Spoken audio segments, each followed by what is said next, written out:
Okay, it's happening. Welcome back to Scissors and Scrubs. Here we are. I think it's around Labor Day at this point, or after Labor Day, or something. And I don't know why we picked the topic we did. You did. I did, because I know why we picked it, but it doesn't coincide with this month. No, it's disturbing. Anyway, so one of our friends sent us this picture of a Scold's bridle. And she's like, I would be wearing this all the time.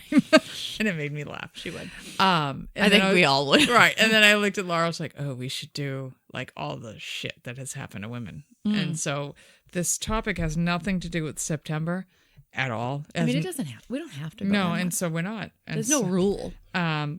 So we're going to take it away with women's control devices. They're really terrible. Women have been getting the shit stick from fucking day one. Literally forever.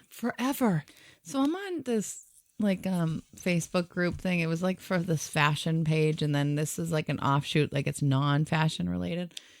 I don't know why I follow it. It used to be like things for the house and stuff, and now it's turned into just people bitching.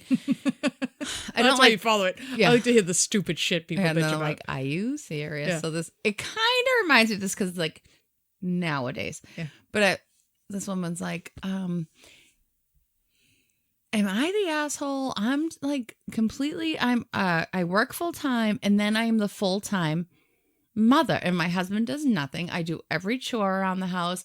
I do everything with the kids. Then he asked me to find him a doctor and make his appointment and blah, blah. And I'm like, what are you fucking kidding? So in my head, I'm like, cause you allow it. Mm-hmm. If you allow it, he's going to do it. They're going to do it. The kids, all of it. Whatever you allow is what's going to happen. I'm like, don't allow it. Mm-hmm. And so, of course, then I have to read through the 8,000 comments. And like, what did everybody else say? Rabbit hole. Some people like, me too. It's awful. The burden, the blah, blah, blah, blah, blah.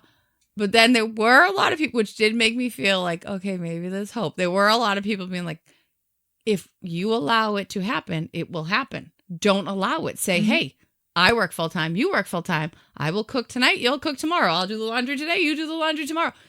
They're grown men. Mm-hmm. Why women get all this shit on them is beyond me. Like, it's an adult. And I just feel like it just makes men, I think men have this weird concept, and women, that if you take care of men because they're the man, I'm like, but you're treating them like a child. I just don't know why we do it. But why those are the roles. But you're actually treating them like a child. You're caring for them like you are your children. Right. So that doesn't make them more of a man. And they'll allow you to do it. Like they go from their mother to their wife. Right. I'm like, that makes them less of a man. Like when a woman loses her husband, she doesn't usually remarry. When a man loses a wife, boom, he's looking for the next person who's going to take care of him. I'm like, you're making them actually less manly. Right. Yeah. My daughter, we're going back and forth about college and this and that. And she's going to threaten me. Well, I'll just move in with my boyfriend. And I took everything I have not to burst out laughing in her face. I'm like, you don't take care of yourself. Mm. Who do you think's going to be doing the laundry? You. Who do you think's going to be washing dishes? You. Who do you think's going to be doing the food shopping? You. Like, are you delusional? You don't take care of yourself now, but you're going to move in with somebody who's going to expect you to do it for them? No. You know, like very few men are that independent and that willing to take on those roles. If you do it, they're going to let you. But that's the thing. I think just start it with like, I'm not. Right. This is what you're doing. This is what I'm doing. I'm a grown adult doing my share and you're a grown adult doing your share. Right. Like but she won't even do her share. He sure is not going to do her share. I worked part-time and during the week I did all that stuff. Weekends, I wasn't doing a thing because I was working the weekend nights. Mm-hmm. He was doing, because he's a grown man who has children who he can take care of. My mother's very old school Italian and she's always like, make him a sandwich, make him dinner. I'm like, he's got 2 arms and 2 legs. Yeah. And God bless him. He'll be like, I don't need you to make me anything. I'm a big boy. Because he's a grown man. He's like, I don't need you to do that. Yeah. So anyway, it just we're getting off on a tangent. Well, it kind of made me think of this stuff like, because this is stuff is. I mean, obviously this is disgusting stuff, but it was like it's there's still these like things like even though you work the same amount, people don't stay home anymore. I mean, it's just still we're in an environment, and you know, I know people are going to roll their eyes, but we're in an environment women are still fighting for everything. And I say to the kids sometimes you should be angry if somebody's going after your scholarships, and you should be angry. Women are still getting pushed down by men. Mm-hmm. Like you have to fight for yourself. Yeah. I mean, it's not 100% equal world. There's just things that men can be better at, and there's things that women are better at. Right.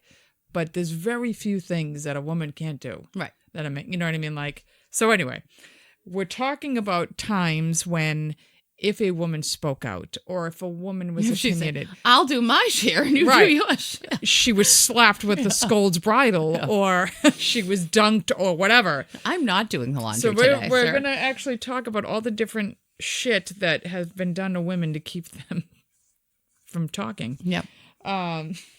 Basically to keep men from having to make dinner to deal with them. Yeah. Yep. Do you want to go first? Sure. I did. This one is the Shrews Fiddle. I got this from Britannica.com. I just love the name of it. All of our information comes from Britannica.com because we shared a list. So the Shrews Fiddle is a medieval torture device. It was used to punish bickering women. It was. I had to be in that fucking thing I'd be at work all the time in the fiddle. It was used. It was very popular in the 16th and 17th centuries. A shrew was a boisterous woman who would not relegate herself to societal roles. So she wouldn't. So it would be shrews? I would or Viraggio. 100% be a shrew. In Germany and Austria, if a woman was thought to be domineering or not falling into line, she may be placed in a shrew's fiddle. It was a wooden device in the shape of a fiddle. That's the last thing it has to do with a musical instrument.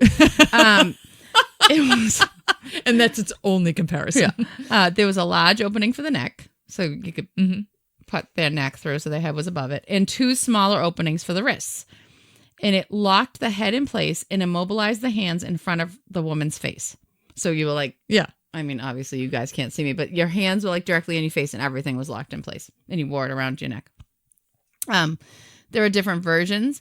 Some were, do you ever see those things on like line, whatever, and it's like the get along shirt that people will put their kids in this wicked lodge shirt and their heads like both coming out of the neck holes. Like if they fought, they'll put them in the get along shirt. They have to wear the shirt together until they get along.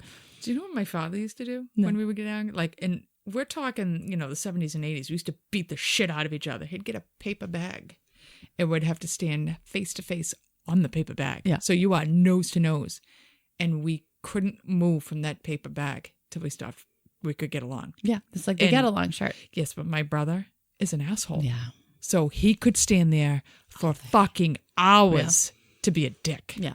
So that's fun. That's what we used to do. So your father had a version. We had a get along paper bag. Get along bag. Yeah. So this thing, one of the versions was if two people were fighting, they would lock them into the Shrews Fiddle, but it had face to face. Face to face. So you were locked into this wooden thing around your neck with your hands in front of you, face to face with whoever you were fighting with. Laura, you and I could have gotten into we could have figured that out and gotten some shit done in the fight. Like, I hate you. Oh, fuck you both. You too. Come on. Come on. Let's show out, son. We're out of here. We'll go talk over there on the bench in our little neck break. No, I don't have to do the washing that takes 4 days. I can't cook dinner tonight. We're in the fiddle. Sorry. Smoke out again. So anyway, did you see that bitch in cottage number 3? Oh. I hate the lye soap she's using. So that was the Shrews Fiddle. It was a big, huge wooden thing. They would put around the neck, lock their hands up in front of them, and they would have to stay like that because they were domineering or they wouldn't fall into line. So should I go worst to best? I don't know. I kind of did. Mine's kind of a mishmash. I did like the worst is last. Mine. I'm going to hold the bridle for the last. Yeah, that's gross. All right, we're going to talk ducking stools. Oh. Cucking stools. Did you do that? No. I did drunkard's cloak, pricking and scratching. Cucking stools and ducking stools. Okay. So a cucking stool. I don't like that word. I don't either. But I think it's like cuckold. Yes. No, I know it. I just don't like it. What movie is that? Oh, it's Crazy Stupid Love. Are you asking me again about a movie? Have you seen Crazy Stupid Love with Steve Carell? Have you seen it? Oh, Crazy Stupid Love. Yes. I did. Do you remember when he's in the bar and he's like, I've been cuckolded. No. I'm a cuckold. He's going on and on. It fucking makes me laugh. And he's shit-faced. And that's when Ryan Gosling's like, all right, enough. We've had enough here. All right, so the cucking stool, it looks like a toilet. All right, so you're sitting and you get arms and you are strapped into this stool. and you are forced to sit. You're restrained on it, and you are getting paraded through town in this thing. Oh, lovely. And these stools are used to obviously humiliate. They're for adultery, prostitution, witchcraft, things like that. The ducking stool is similar, except it's on a long beam and it's over water. Oh, good. And you're restrained in the chair, but it's attached to this long beam. And if you were thought to be a witch, we're dunking you until you confess. Nice.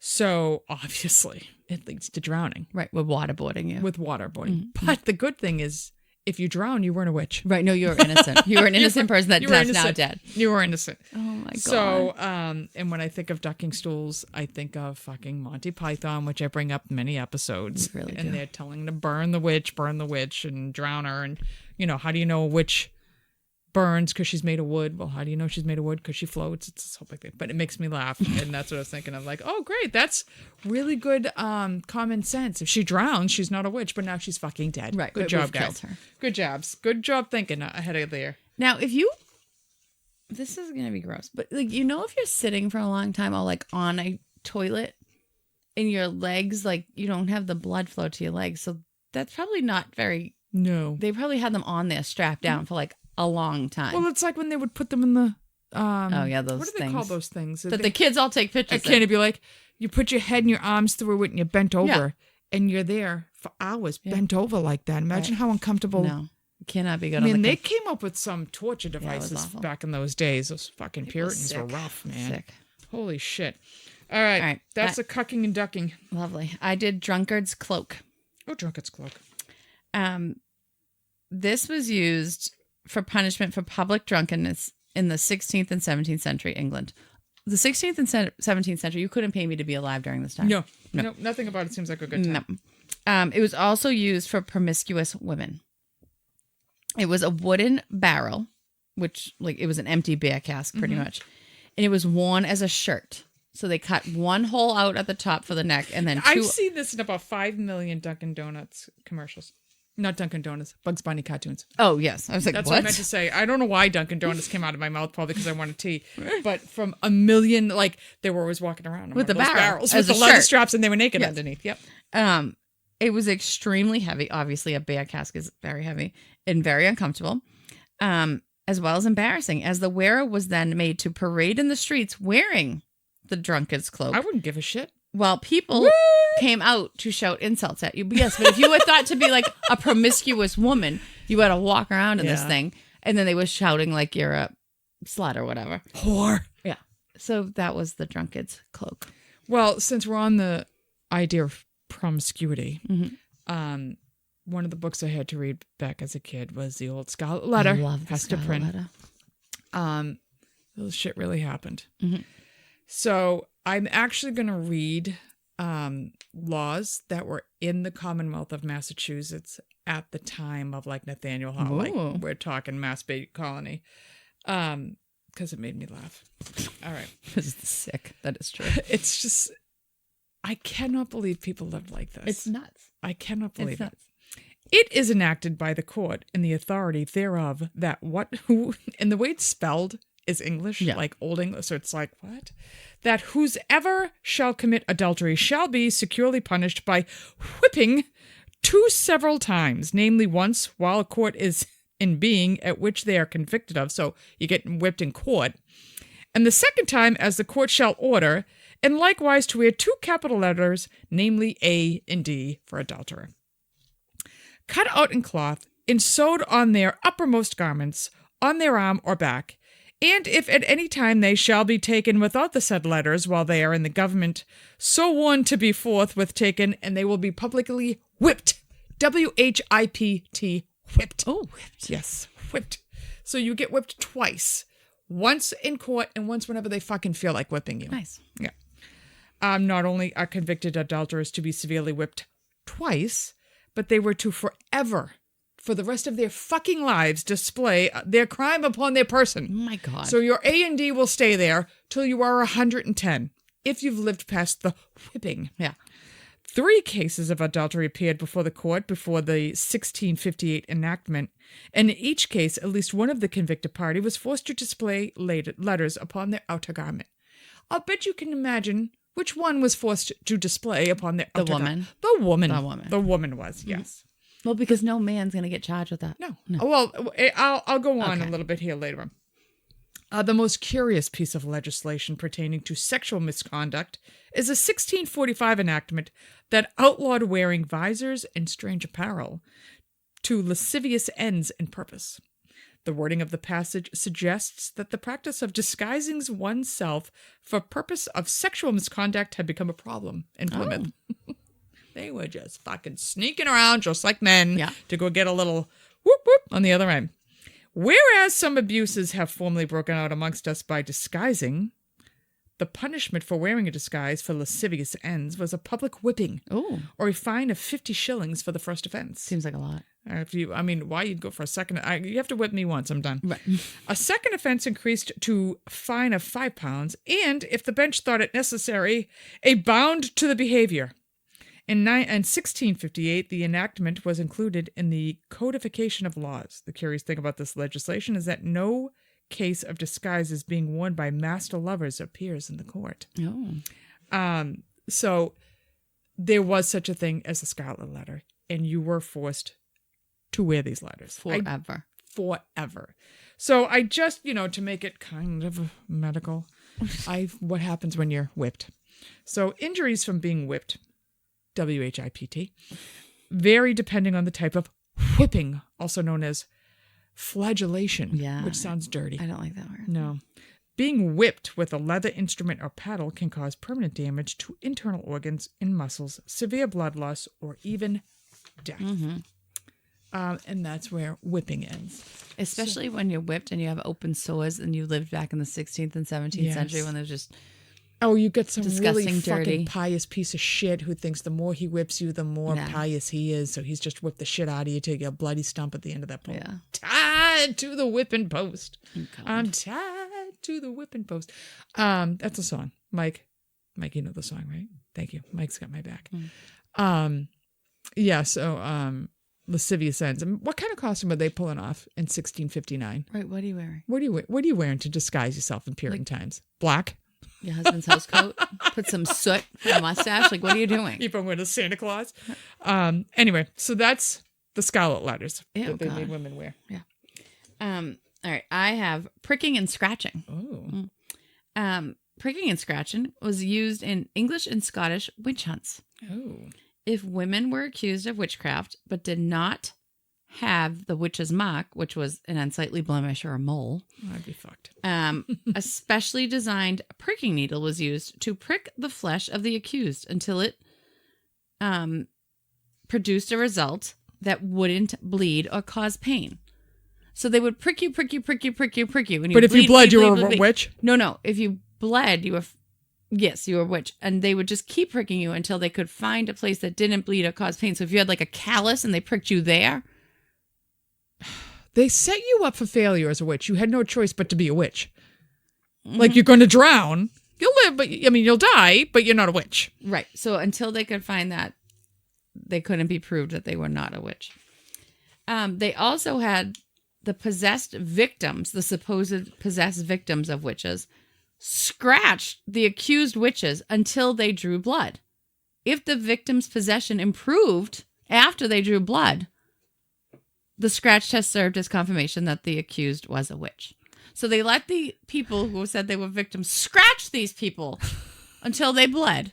And then if they bled and they felt better, that person was a witch. Oh my God. So all you had to say was, I feel better now that they're bleeding. Oh, look, she's half dead. I feel great. Yeah. So they were a witch. Unfucking So that was believable. pricking and scratching. Unfucking believable. Wow. Can you imagine just scratching at somebody? I can't imagine that they believed this shit. That they believed that people were cursing them and witching and... But I don't think they did. I think in fucking Salem, Mass, they did. Oh, they're assholes.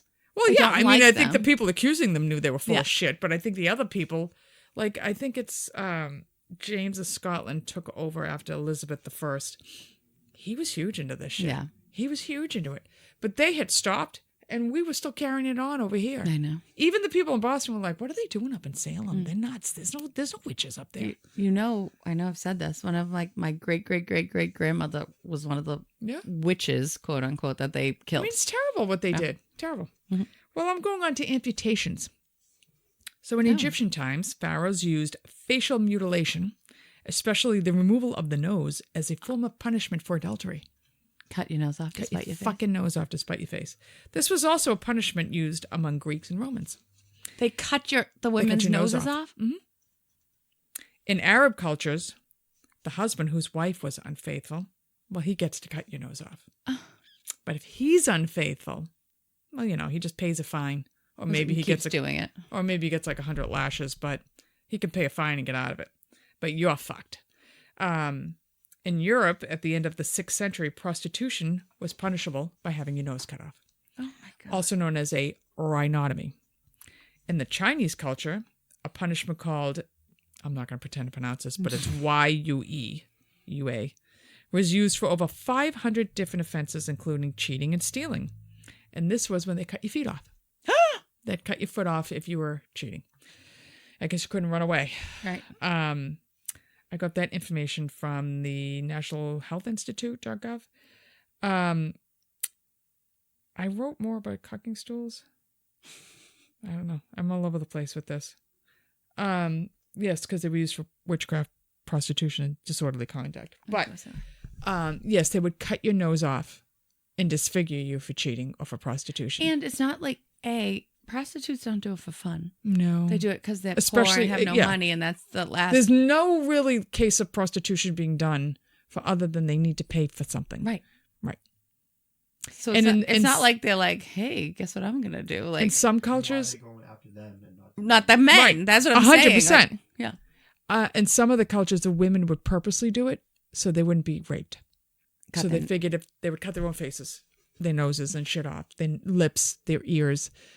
It really got in, one of the articles was getting into like current day, like Taliban controlled, and like one girl was found with her nose and her ears cut off. And she was like in the street bleeding to death and somehow got herself to a safety house in Kabul. And they took her to the United States and they had her prosthetics put on for her nose and ears. And it was like, this is what happens when you try to get out of the Taliban. They disfigure you. Yeah. I don't know if that's true. I'm just repeating what the article said. And it was like an American Journal of Medicine article. Yeah. So in that article, it was saying that some of these cultures, the women will do that to keep themselves from being assaulted. Right.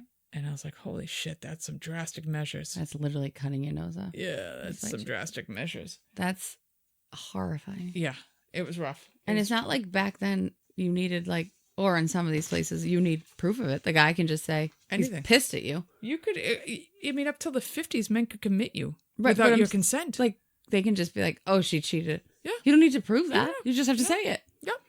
That's why, like, women were terrified. I mean, I just said I was watching. Not that should be a law, anyways. Right. That you get punished because you cheat on your husband. I'm watching this thing on Wyatt Earp and the Cowboys, and there's a woman in the story. She is the live-in girlfriend of the sheriff of the town. She's an actress. She's beautiful. She's his live-in girlfriend. So the sheriff's an asshole, and he treats her like shit. And they're basically living as roommates at this point because he's cheating on her constantly. Mm-hmm. But as a woman, she has no place to go. Mm-hmm. She can't get a job. She's a fallen woman. So she's forced to be in this relationship with this guy who's horrible. Right. Well, she winds up cheating on him with Wyatt Earp. And then Wyatt Earp winded up marrying her. But this creates a huge problem, part of the story. Right. But it's like, I said to my husband, I'm like, she had no choice. Mm-hmm. These women in those times were in situations because what else where were they going to go? Right. What were they going to do? Mm-hmm. All right, so go ahead. All right, so this is my last. This is my bad one. I'm all ears. Okay. I am all ears, Laura. So, I mean, it's not. Oh, it is. It's foot binding. Ugh. Did you ever read Memoirs of a Geisha? Yes. I loved that book. I have to reread it because I read it years excellent. and years ago. It was excellent. One of my favorite books, but I remember this being part of it, and it's horrifying. It's horrifying. Foot binding is a practice that was carried out typically on young girls between the ages of 5 to 8 in Tang Dynasty China and continued right up to early 20th century. Some of the last women like known to have been foot binded were in the 1940s. Older women in the family or professional foot binders would do the binding, like ritual. The big toe was left facing forward like normal. Mm-hmm. And while the other 4 toes were broken and bent under the foot, the feet were tightly bound and with long strips of cloth. They would be unbound 1 month later. So can you imagine how fucking painful that was? So they broke 4 of your toes, bent them under your foot, and then bound them tightly to under your foot. Ulcers and sores were then treated when the binding came off a month later, and the feet would be bound again. The binding were then loosened and retightened monthly until the girl reached her early teens or like probably went through puberty. So for decades. No. Years. For years. It's bound. Yes. Years. Right. Some women continued to do it even after they didn't have to, even after growth was stopped. Stability. Like it was like a vanity thing kind of, and they wouldn't go out or they wouldn't bathe without their feet bound under their shoes. The bindings restricted growth and gave the foot a very pronounced arch because it kind of like rolled the front of it under. Fuck. It was not uncommon for girls to lose a toe or two because of infection or gangrene because they're not getting a blood supply. No. They're broken and they're bent under your foot. Why did they do this? Wealthy families started foot binding to produce golden lotus feet.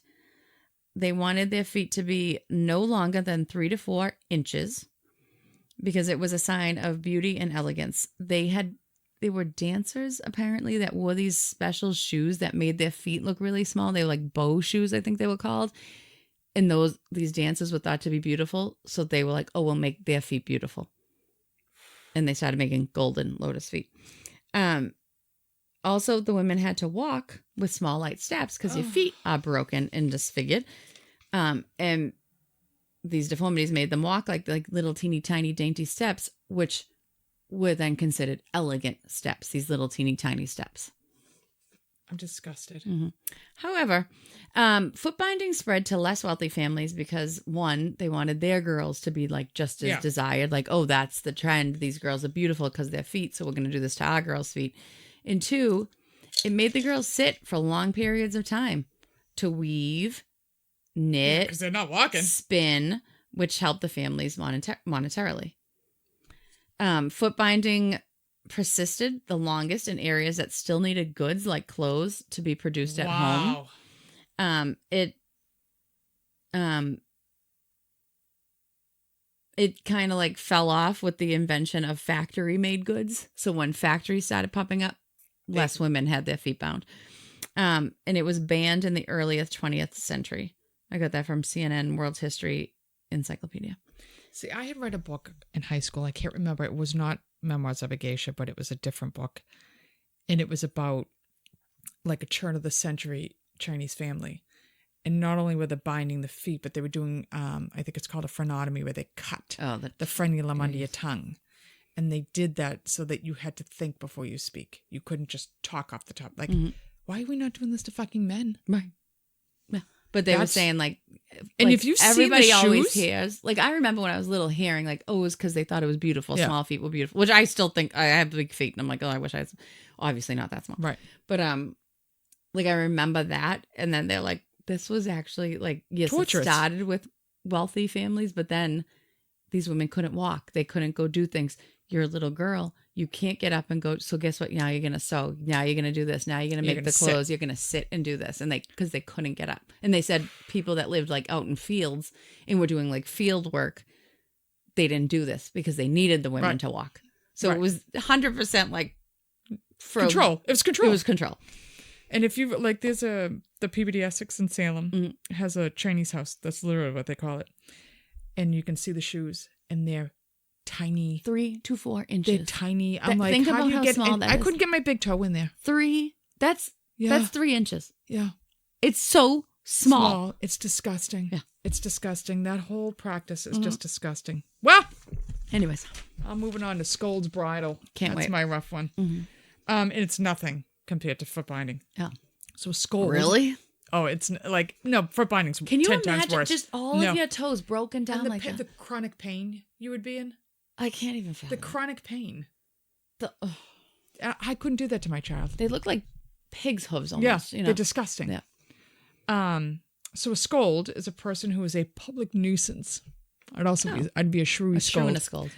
Angry, troublesome person who broke the public peace by habitually chastising, arguing, and quarreling with their neighbors, or quarreling with a male authority figure.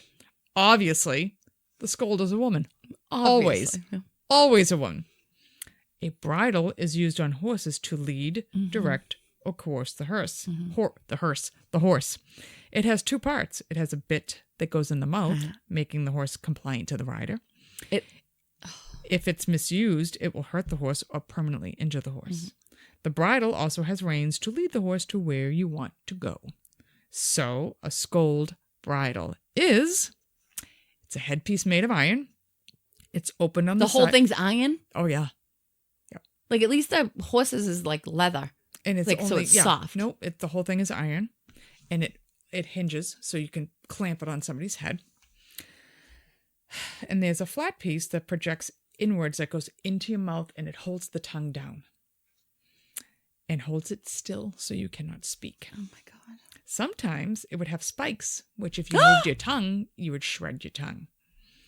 The brutal one had a mouthpiece that forced the tongue to curl so you couldn't breathe.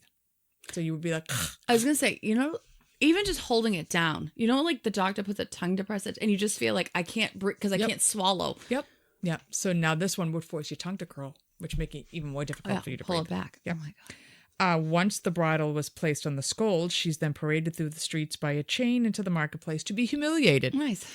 Bypassers would insult, throw objects, and spit at the scold. Lovely. Some would even urinate on her. Isn't that sweet? That's nice. Because everybody's so perfect. Yeah. The woman was supposed to wear this at home as a deterrent to her children, so they would not then turn around and talk about it. You had to wear this in front of your kids. Mm-hmm. Yep. This was used from 1600s up to the 1860s in England. Oh my God. Yeah, which really isn't that long ago. No. And it is where the term "hold your tongue" originated. That came from the National Trust for Scotland. That is like, I don't like It's fucking when you barbaric. see a horse Yes, and they're like with the what's it called? the bit. The bit. I don't like, because I'm always like, you pull on it, it goes like way back into their jaw. It's like, cruel. It's cruel. Oh my God. It's cruel. That is awful. Yeah, and now it's your tongue. And can you, and probably the pressure, probably. it wasn't gentle. No, but I mean, it could kill your tongue. Like, They don't give a shit. Imagine the infection, your mouth that's getting all cut up. Yeah. Like half of the shit, it's the infection that came afterwards. Like whipping, you could probably tolerate the whipping. Yeah, you couldn't tolerate the infection and afterwards. It's filthy. It's disgusting. And like, you can't swallow. Yeah. If that's on your tongue. So you're just drooling. Mm-hmm. And can't eat. God knows how long they're determining how long you're going to have it on you. Right. Your husband's just going to say, oh, I don't want to listen to you. You can leave that on. It's ridiculous. So this is only touching some of the shit that Can you imagine? We would have been dead. I would have been dead long ago. Oh, I'd have to live out in the woods. I'd be off the grid. We'd be witches. I'd be out in the yeah. Oh, 100%. Yeah. I'd have 100%. I'd have some marking on my body that was witch, and I talk about everybody, so that would happen, Or I'd definitely be brutal. And I'm going to tell you, but I guess if I had a threat of all this shit over me since I was born, maybe I would have been a little more restrained. Some people that still did it. Yeah. I think there's just people who speak the truth. Yeah. And they don't like to hear it. No. Especially if it's about them. Oh my God. So yeah, that was just a little bit of here or there, a little bit. I would 100% be in a bridal. Oh yeah, 100%. Yeah, being led through fucking swamps, guy. If I wasn't drowned first. My own relative was a witch. I would definitely have been burned at this stage. She was the sparkles of the witch era. Yeah. What do you? Are you girls are stupid? Shut up! Stop telling everybody what to do. Those girls are lying, and then you'd be slapped in a Scots bridle, drunk, put on the cucking stool, and drown. Yeah, in a drunkard's cloak. Mm-hmm. Mm-hmm. No, it wouldn't have been. I'd be crushed. I'd be like Corey Giles. More weight. We clearly have taken too many field trips to Salem. More weight. 'Tis the season. We're on this stupid. I listened to that Girls Love Travel. And I crack up. It's amazing how many people want to come to Boston. Yeah.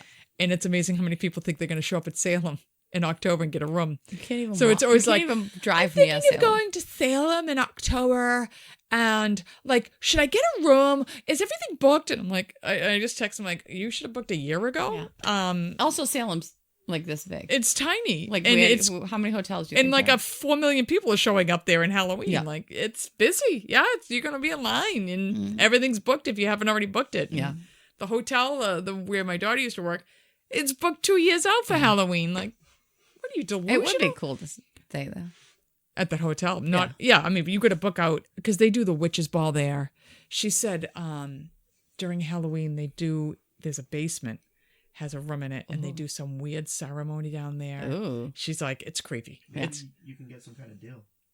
Because I'm a witch? Because you're a relative. I should. It should be like a, what do you call it? Descendants. Reparation.